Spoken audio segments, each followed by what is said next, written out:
আজকে আমরা একদম সুনির্দিষ্ট নিয়ম মাফিক একটা ট্রেডিং স্ট্র্যাটেজি নিয়ে কথা বলবো। আর এটা কিন্তু বিশেষভাবে 5 মিনিটের টাইম ফ্রেমের জন্য বানানো। তো চলুন আর দেরি না করে সরাসরি বিষয়টাতে ঢুকে পড়ি। অনেকেই আছেন যারা যখন তখন ট্রেড নিয়ে লস করেন, তাই না? আর ভাবেন, ইস, যদি এমন কোনো উপায় থাকতো যেটা দিয়ে র্যান্ডম ট্রেডিং বন্ধ করে শুধু ভালো সেটআপগুলোই খুঁজে পাওয়া যেত।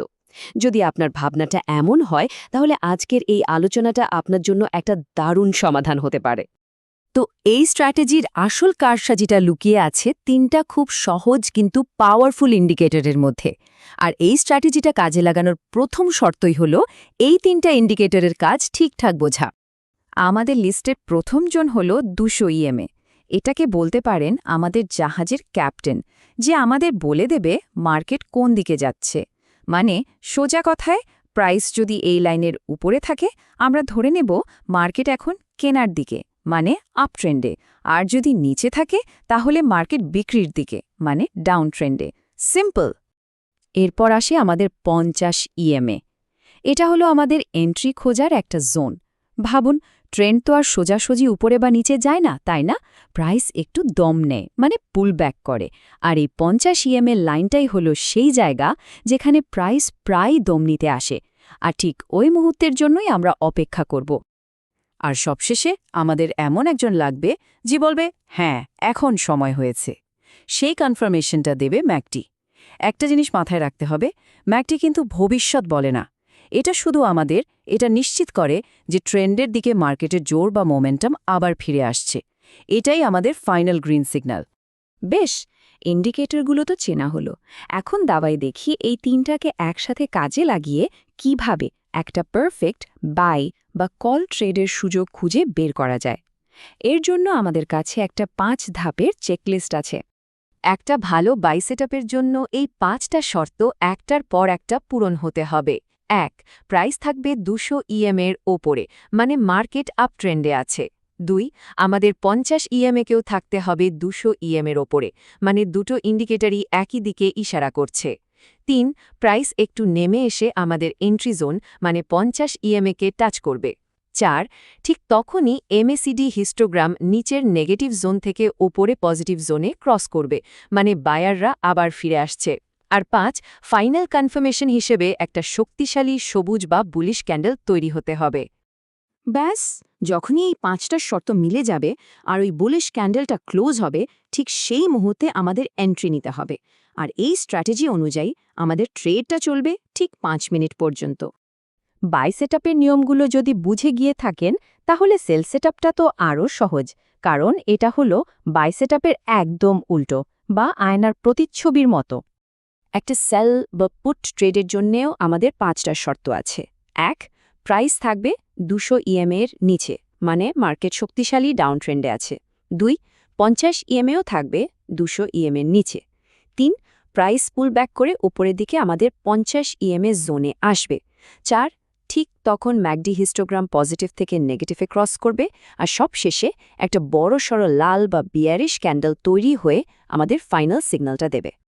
আর এখানেও একই নিয়ম, যেই মুহূর্তে বেয়ারিশ ক্যান্ডেলটা ক্লোজ হবে, সাথে সাথে এন্ট্রি। আর এক্সপায়ারি টাইমও থাকবে 5 মিনিট। দেখুন, নিয়মগুলো কিন্তু খুবই পরিষ্কার। আমরা নিয়মকানুন তো সব জানলাম, কিন্তু একটা প্রশ্ন তো আসতেই পারি, যে এত স্ট্র্যাটেজি থাকতে এটাই কেন কাজ করবে? এর পেছনের আসল লজিকটা কি? চলুন সেটাই একটু বোঝার চেষ্টা করি। আসলে এর সাফল্যের কারণ হলো এখানে 3টা ইন্ডিকেটর মিলে একটা টিম হিসাবে কাজ করে, কেউ একা কিছু করে না। 200 ইএমএ হলো টিমের বস, যে বলে দেয় কোন দিকে খেলতে হবে। 50 ইএমএ হলো মিডফিল্ডার, যে সঠিক সময়ে বলটা আমাদের পায়ে এনে দেয়, মানে পুলব্যাকে এন্ট্রির সুযোগ দেয়। আর ম্যাকডি হলো স্ট্রাইকার, যে ফাইনাল গোলটা দেয়, মানে মোমেন্টাম কনফার্ম করে। এই টিমওয়ার্কের কারণেই ভুল সিগন্যাল বা ফলস ব্রেকআউট অনেক কমে যায়, আর আমরা একটা হাই প্রবাবিলিটি ট্রেড পাই। এই পুরো আলোচনার মূল কথাটা হলো, এটা একটা high probability trend continuation setup. এর মানে হলো আমরা নদী স্রোতের বিপরীতে সাঁতার কাটার চেষ্টা করছি না, বরং একটা শক্তিশালী চলমান স্রোতের সাথে গা ভাসিয়ে দিচ্ছি, যা তুলনামূলকভাবে অনেক বেশি নিরাপদ।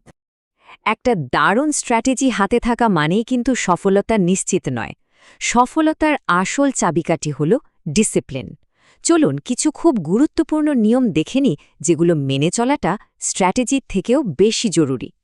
কিছু কাজ একদমই করা যাবে না, যেমন যখন 200 EML লাইনটা ফ্ল্যাট বা সমান্তরাল, তার মানে মার্কেটের কোনো দিক ঠিক নেই, তখন ট্রেড করা থেকে বিরত থাকুন। ম্যাকডির সিগন্যাল যদি খুব দুর্বল হয়, জোর করে এন্ট্রি নেবেন না। আর সবচেয়ে বড় শত্রু ওভার ট্রেডিং, এটাকে তো একদমই এড়িয়ে চলতে হবে। অন্যদিকে যা অবশ্যই করবেন তা হলো বড় কোনো নিউজের সময় ট্রেডিং বন্ধ রাখা, সারাদিনে মাত্র 2-3টা ভালো কোয়ালিটি সেটআপের জন্য ধৈর্য ধরে অপেক্ষা করা, আর সব কিছুর ওপরে নিজের টাকার সঠিক ম্যানেজমেন্ট করা। সবসময় মনে রাখবেন, একজন সফল ট্রেডারের কাজ কিন্তু সারাদিন চার্টের দিকে তাকিয়ে থাকা নয়। আসল লক্ষ্য হল একজন স্মার্ট ট্রেডার হওয়া, যে সঠিক সময়ের জন্য অপেক্ষা করতে জানে। আর স্মার্ট ট্রেডার হওয়ার একটাই মূল মন্ত্র, সেটা হলো ডিসিপ্লিন। নিজের বানানো নিয়মগুলোকে যে কোনো পরিস্থিতিতে সম্মান করা, এটাই আসল খেলা।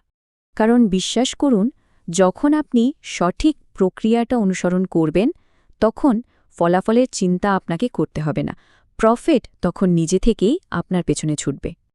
তাহলে এবার নিজেকেই প্রশ্নটা করুন, আপনি কি এখনো আবেগের বশে ট্রেড করতে চান, নাকি একটা ঠান্ডা মাথার পরিকল্পনা নিয়ে মাঠে নামতে প্রস্তুত?